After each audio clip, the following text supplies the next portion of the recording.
ইলাম গাছ থেকে আর টাটকা কদু ফাইরা বারে আজকে রান্না করবো। গাছ থেকে আনলিছি গরু কদু ফাইরা একবারে হাসমা কদু অঙ্ক আমি একটা চুলাইলিম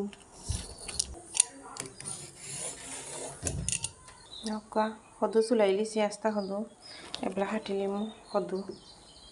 পিস পিস কইরা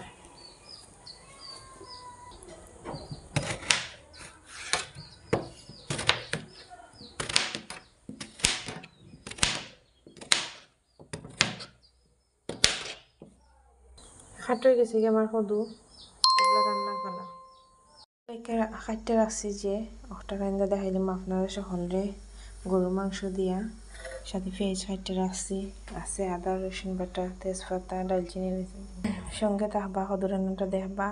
আর লাইক কমেন্ট করবা ভালো লাগলে শেয়ার করে দিবা। তেল দিয়ে এলাম লড়ির মাঝে প্রথমে পরিমাণ মতো তেজপাতা রসুন দিয়ে বাটা মশলা করে দিব রসুন এগুলো দিলাম পেঁয়াজ কাটা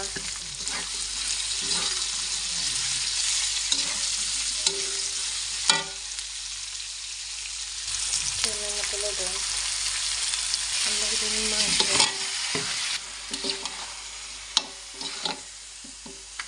মাংস মশলা একটু বাজবো বা গরু মাংস লাগে করে মশলা একটু কষাইয়া মশলা দিছিলাম না হলে পেঁয়াজ রসুন ওটা দিলে দিতাম দিয়া মাংসরে বালাইলে কষাই গেছি তেল বাড়িয়ে গেছি পানি শুকাই গেছি মাংস এগুলো আমি মশলা দিলাম সকল জাতের মশলা দিলাম বাট মাংসটা কিন্তু অনেক সুন্দর একটা ফ্লেভার বাড়িয়েছে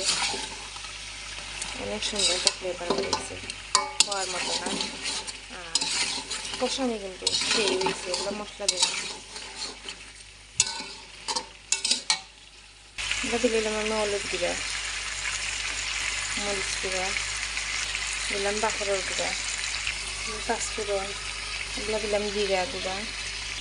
এগুলো কালাইলে লাইরা দিলাম দিয়ে আরও কিছু আধা ঘন্টার মতো আমি কষাই মানে বেশিরভাগ হাত দিয়ে আর গরু মাংস একটু টাইট থাকে কালাইলে কষাই লেগে দেবো একটু মজা লাগবো যত কষাইবা অত কিছু ফ্লেভারও বাড়াইব মজাটাও বইব